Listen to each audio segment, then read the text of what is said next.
Welcome to Valhalla, all my wonderful VFLs, non-VFLs, friends, family, whoever you are. Hope you're having a happy Easter or had a happy Easter, I guess, by the time this comes out tomorrow. Great day with the fam. It was beautiful here in East Tennessee. I mean, BEA beautiful. Awesome day. Just blessed with great cooks in my life. Golly bum. I don't understand how I'm not 600 pounds, but we're not. Not great. Still on the thick boy side, but not too bad. Not too bad at all. Last night, real quick, I do want to talk Final Four talk. That UCLA game, UCLA Gonzaga. I even thought about it more. I tried not to be too reactionary. I said last night I was pretty reactionary. I tried not to be this morning, but I really do think that might have been the best end-to-end game I've ever watched. It had everything you kind of want from like a big time matchup. And, you can give me the 11 seed UCLA. They're a huge, huge basketball program. They're a blue blood. No matter whatever it is, they're still an underdog. But they're not this like huge off the wall program that's 11 seed that kind of gets there. They look great. Zuzang had the best overall tournament from anybody. If anybody made themselves some money, it was him. Jalen Suggs also made himself a lot of money last night, even though he was already potential to be a top 3 to 5 pick. Even more so last night, this guy really proved that he's going to be a fantastic guard in the league. The guy does it all.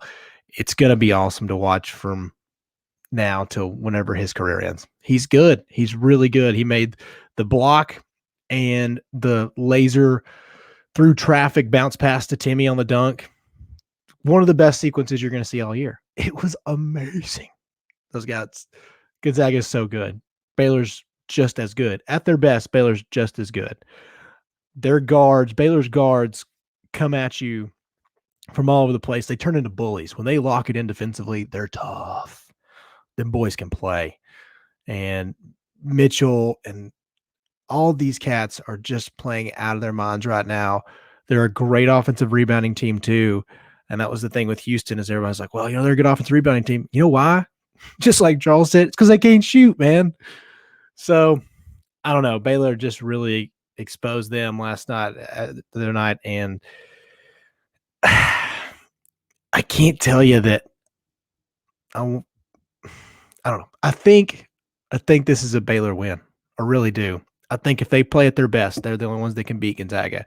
I think Gonzaga is having the best season that I've seen in a long time. Those guys routed Michigan, Iowa, all those cats at the beginning of the year. Just fantastic play. They're awesome. This is going to be a really good game. I hope we get 85, 90% of what we got Saturday night with UCLA Gonzaga. Suggs hitting that shot. What a stud, man. But those guys also played great. Yeah. Man, what a team. What a good run from UCLA. But I am pumped that we are actually getting what we want in a Gonzaga-Baylor matchup. This is the first time preseason number 1 and 2 have met since, I think, 2001, maybe, and then also in 99. So the people are getting what they want. I know, like, you love a good underdog story, but if whenever it comes to, I guess what it'll be tonight when this podcast comes out, you're going to hope that you're like, okay, cool, yeah, 11 seed won, but realistically, I wished it was Baylor Gonzaga. That's kind of how I felt whenever Wisconsin beat that Kentucky team. And I was like, I really kind of did wish it. As much as I dislike both teams and their fan base as a Carolina and a Tennessee fan. But that's what you wanted matchup-wise. Like if I want game quality, I wished I would have had that Duke-Kentucky matchup. But instead, we got Wisconsin, which was cool. Frank Kaminsky, Sam Decker. Like the team was really good. Don't get me wrong.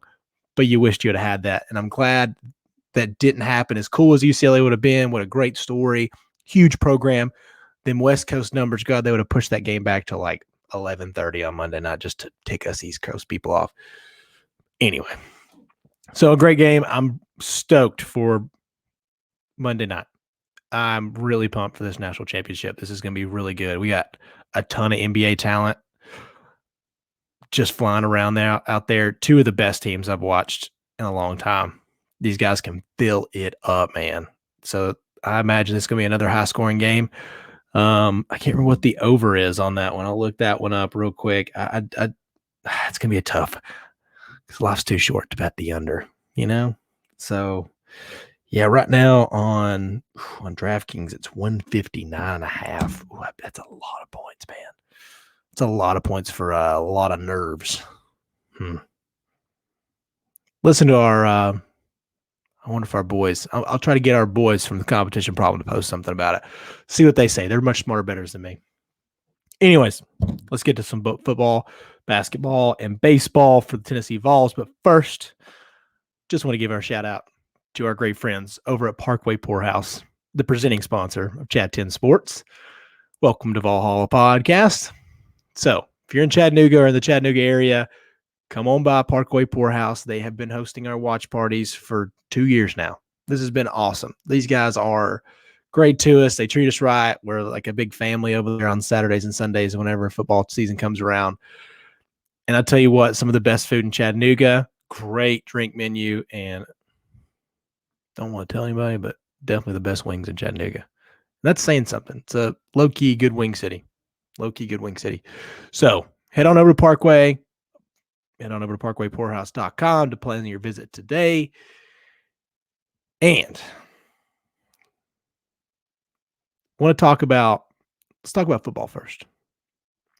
Sounds like it was a good first week of practice. You're going to get a lot of your prototypical stuff as far as, your general answers like, oh man, this is something I've not seen before. But it does sound like these guys are loving the fast-paced offense and flying around and doing some things. And I can't wait to see what kind of offense this is really going to be. You've seen it before at UCF, but it sounds like these guys are going to be going fast. I'm talking like 20 seconds at most between plays fast. And dudes and dudettes, this is going to be awesome. Getting to see a Velus Jones in full force, getting to see these guys fly around. We got a true quarterback controversy as far as or competition, not controversy. Controversy sounds terrible. True competition because just listen to a couple pods and just read a little articles, pretty much everything else anybody else has listened to. It sounds like Maurer had a really good week, and it sounds like Hayden Hooker is going to be probably the safe favorite to win the starting job, but I do feel like Bailey and Maurer both have shots, and it's because Bailey, what you get and the potential, and he is a small-ish prodigy as far as the numbers go and like where he came from and how he produced compared to guys like Fromm and Watson and Sunshine and Mr. Trevor Lawrence down there in that Georgia area that's just touted with studs. I don't know what their factory is down there producing quarterbacks, but they're awesome.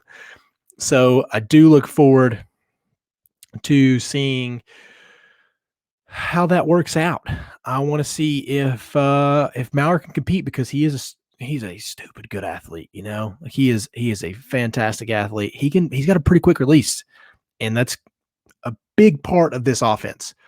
And I watched even just those little videos, and you start to notice things that quarterback coaches, that guys that are really good as quarterback coaches, and Hype obviously was a good quarterback in college. He's been around great quarterbacks for a long time. He's been in systems where he's learned a lot from some of the best, and he's clearly done a great job with his quarterbacks here in the last, 10 years or so.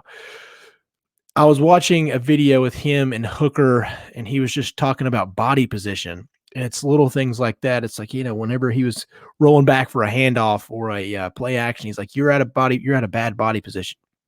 Athletically, you're not there. You got to stay upright in this spot. And, I'm not a quarterback guy, but my best friend, shout out Jacob Swafford, he was a quarterback in high school and a good one at that. And so I learned a lot of things from him. So shout out to that guy. But he was explained to Hooker, be in better body position so you can roll and do these things. And it looks the same every single time.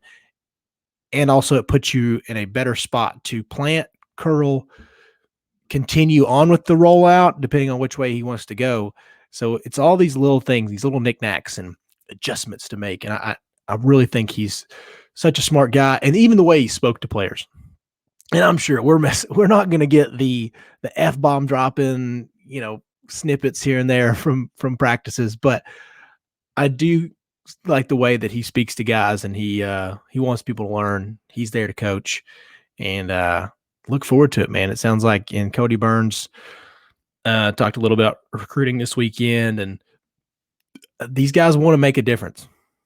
They want to sell the fact of the prominence that is Tennessee and making this a fun journey. This offense is going to be a blast, but it's also about turning around a program that does have the prominence that Tennessee does. The history, the traditions, it's all there. So I do want to ask, you can leave comments. So I'll have this part cut on Instagram and all that stuff. I want to ask, is fun going to be enough for the Vol fan base in football? And what I mean by that is, if this offense is as expected, which we don't have, I don't think Tennessee has just this outright crazy amount of talent right now. They're talented, don't get me wrong, but you lose Gray, you lose some of these linemen, you're going to lose a few guys to pros. It's tough, man. It's tough to say there's just a boatload of talent to produce. But if this offense is great in the fact of scheme and can get you where you're feeling like you're always going to be in it, and if Hype loses, let's say he's just a notch over or a notch under 500, either way, and he loses a couple close games, at the beginning of the year, you can be like, oh, well, it's really awesome that we're close. We're always going to feel like we're in it. Because, there's going to be chances where you can make big runs and go make it look like a fast break basketball team where you're like, oh, crap, that was a 10-0 run. We're back in this, You can see that. And I think it's going to be how it is for football at times. You're going to be able to get big plays. You're going to make splash plays that are like, oh, wow, we're back. We're back in this game. And it may be against a good team. But let's see that team comes out and beats you by 7. You're like, oh. At the end of the year, you can be looking as he can't win the big games, or is it going to be, well, thank goodness we have this offense that keeps us close. At least we have a chance.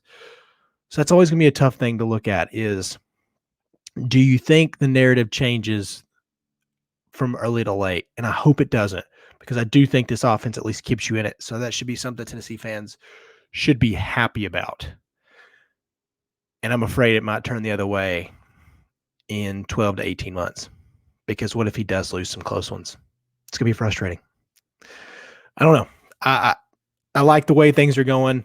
I like the way that he's handling things so far. There's still some recruiting stuff that's going to be pretty interesting to watch, because it sounds like Tennessee's in play for a lot of these guys they've been with for a while. So that is not a huge part of my game, but I've listened to a lot of smart people. I love Kaner on Locked On Vols. He kind of keeps me updated through his articles and stuff. So go check out that guy. He's amazing in recruiting. But listening to practice is, listening to guys talk about practice and articles and all that fun stuff, it really sounds like there's a lot to be said about this team, and I'm pumped. And I don't know, is fun going to be enough for the first year, maybe 2, because I think it's going to be a little ways back. The talent's not fully there, especially on the defensive side. Man, there's a lot of guys that they're got to compete for spots. I think this transfer portal, this transfer situation is going to be interesting. Tennessee's going to have to go out there and get some guys. Linebackers, gosh, this is so freaking frustrating. If I have to hear another, well, Henry To'oTo'o is back on campus, or Henry To'oTo'o's still thinking about coming back, let the guy loose. He's clearly been in California. He's not at practice. It doesn't sound like they've heard from him really that much. Yeah. I don't know. It's so frustrating to me. There's some guys out there. I mean, this is somebody, speaking of Kaner from Locked On Vols, was talking about it. There's no rumors or whatnot, but Juwan Mitchell out of Texas just transferred. He's a 5th-year guy. He's open he's hopped back in the portal, or hopped in the portal, I guess. And looks like he's going to be out there. So there's somebody like that. I mean, that's not a room. There's nothing to be said about it so far.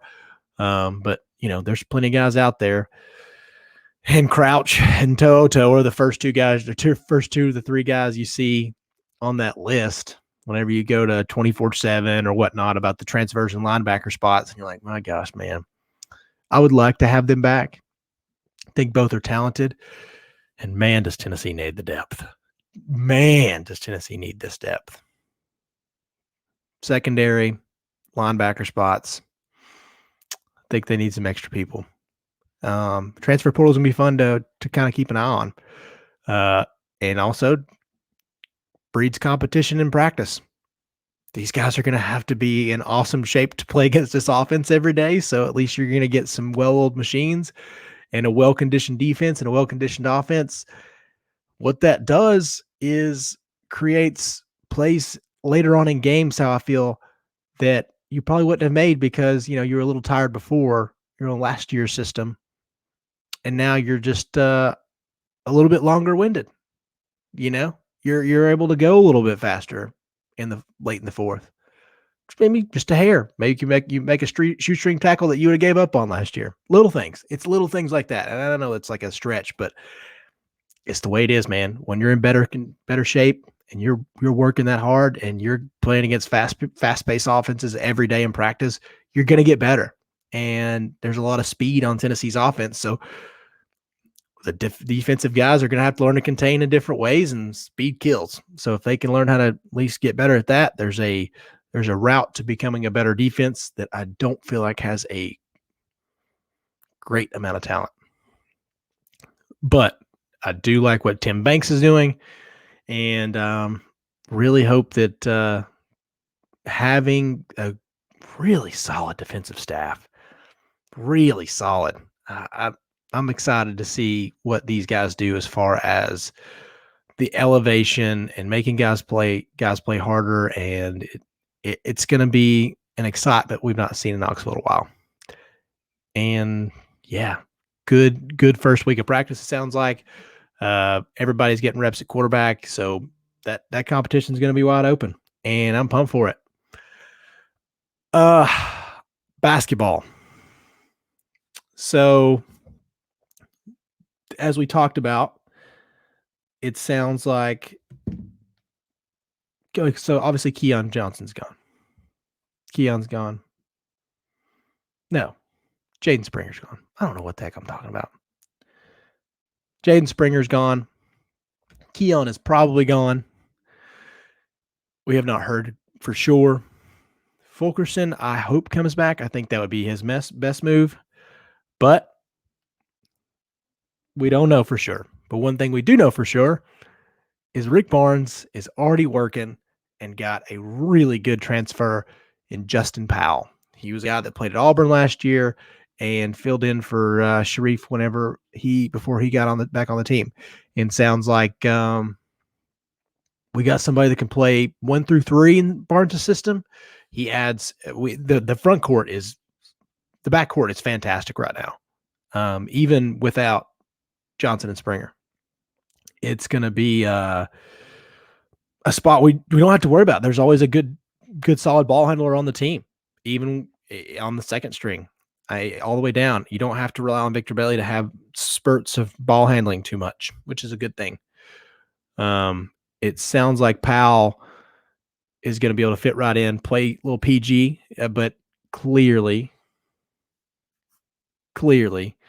that we're going to have some no depth issues. I really look forward to seeing what happens next year as far as the depth goes, getting Kennedy Chandler in here and working that point guard spot. It sounds like he's going to be just lights out. I'm stoked for this cat. I watched a few.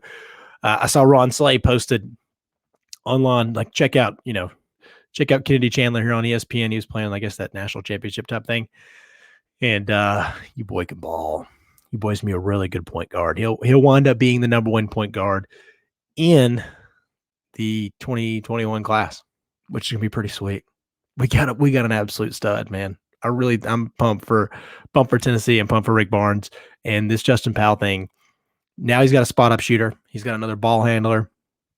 Guy shot like almost 45% from 3 last year, 11 points a game. Could drop some dimes. I think he was in the 4 or 5 assists per game. Same with rebounds. 6'6", 205 guard. Boy can play. The boy can play. I don't know much about him defensively. I don't know if that's going to be somebody you can play in crunch time, but it does sound like he is going to be a viable asset early, which is huge.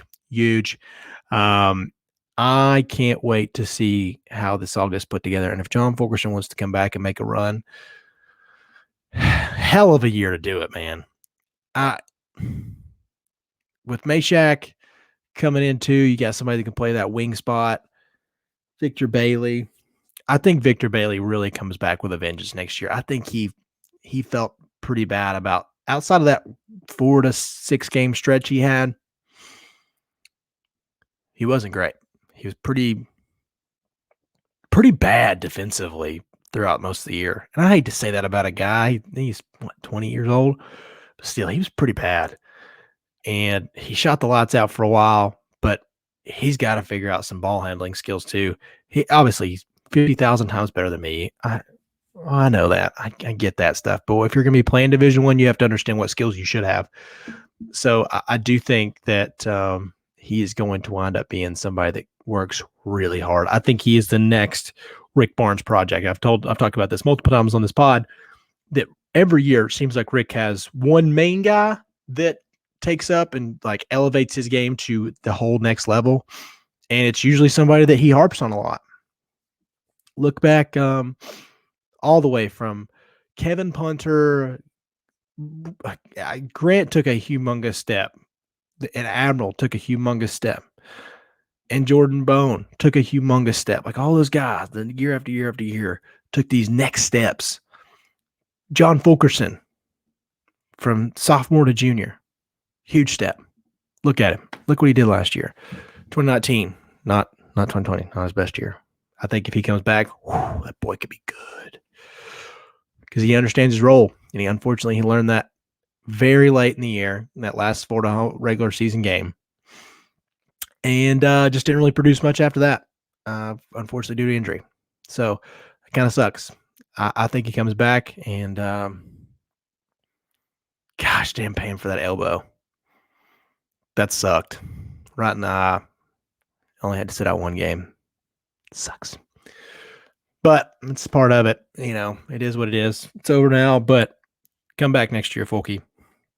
I think you're going to make a lot of money for yourself if you come back, you make a good run, and do some things, man. Because it's something I don't think he'll regret doing it, because I can only imagine the type of lifestyle you have as a stud UT basketball player, pretty well renounced, you know, nationally, or at least regionally in the SEC. Everybody knows who John Fulkerson is. So I hope he comes back, and I hope he does well, because Tennessee needs the depth down low in the front court.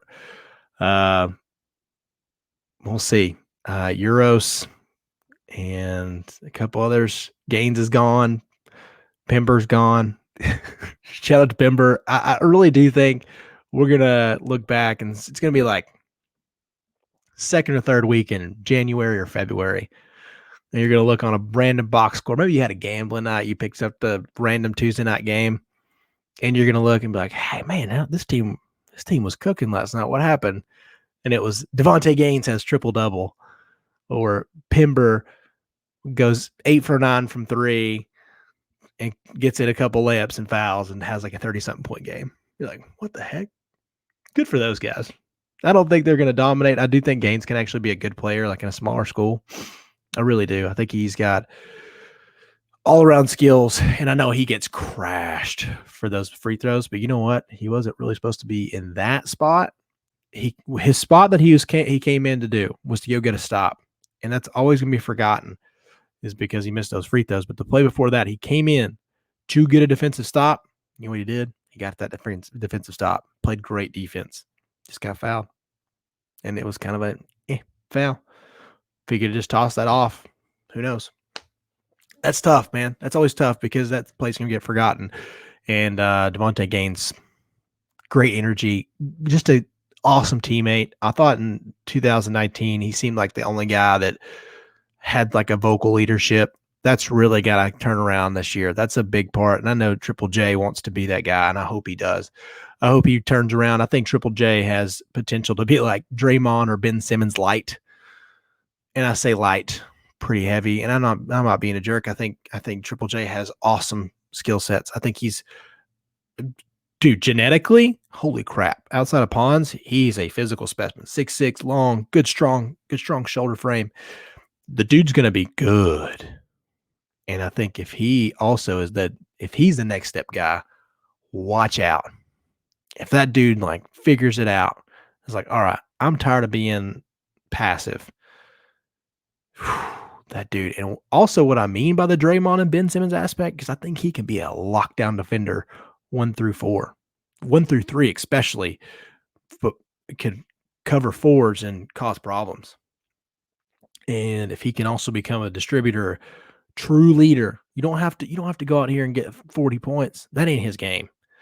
But to go out there and get you 12, 8 and 8, that's a legit possibility for Triple J in his last year.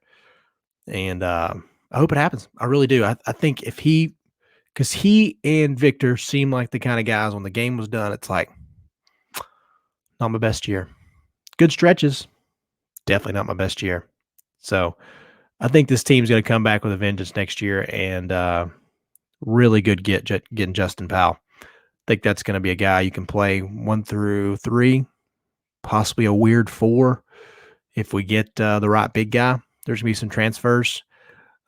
Speaking of transfers, I got a really good article coming out about the adjustment of the old guard. And what I mean by the old guard is the coaches, the Roys. That was a big part of Roy Williams leaving, was because adapting to this new style that's going to become like, not to use the light part again, but it's going to be like an NBA free agency light comparison. I really think it's headed that direction. It's not there now, but in 2 to 3 years, you're going to become a recruiter every week, and you're going to have to like wine and dine people. I feel like not even to recruit. It's like, it's going to be more like free agency. These guys are going to be able to go to different schools, and it's a player empowerment movement that they have every right, man. These guys make a ton of monies for these schools. A ton of money. Said monies. That's funny. I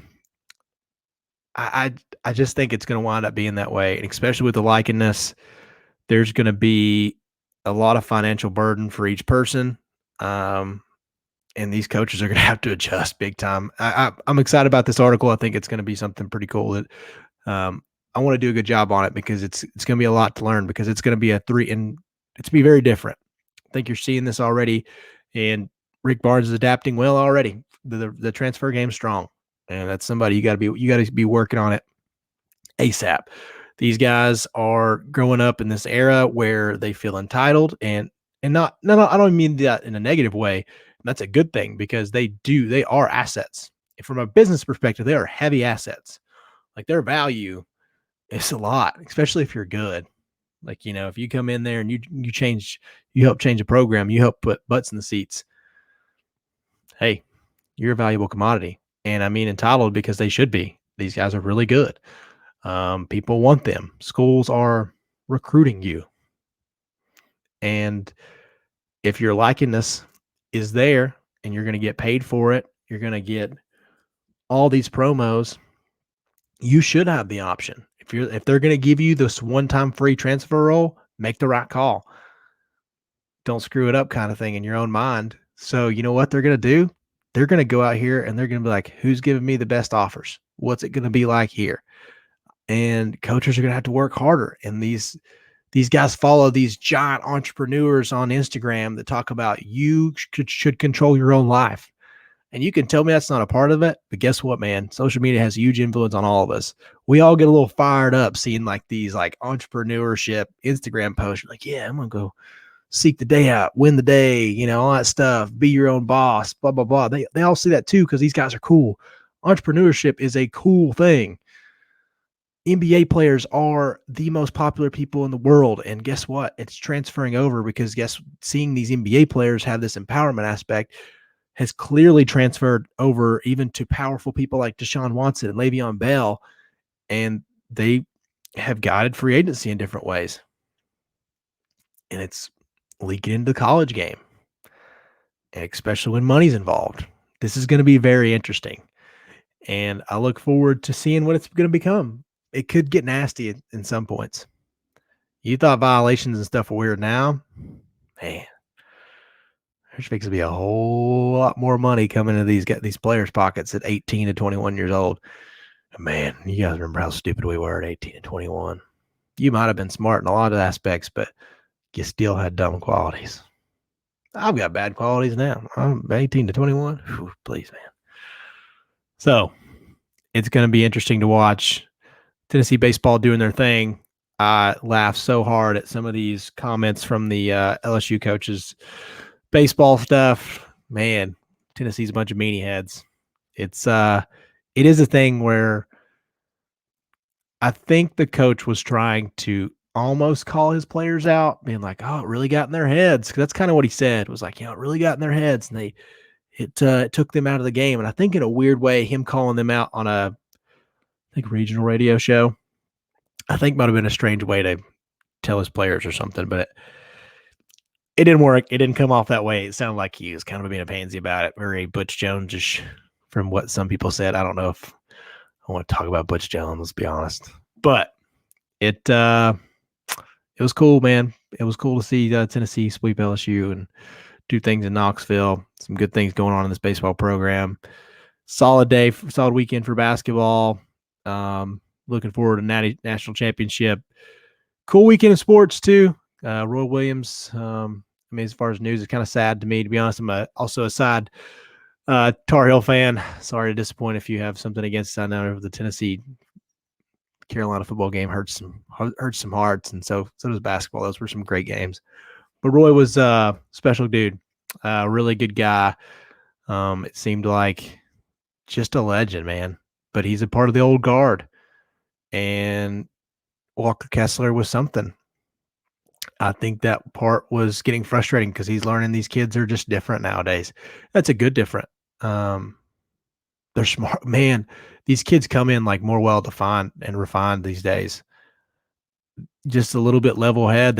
You see more through your phone. You can see more of different people's attitudes and stuff across the country. You're not stuck in your same box.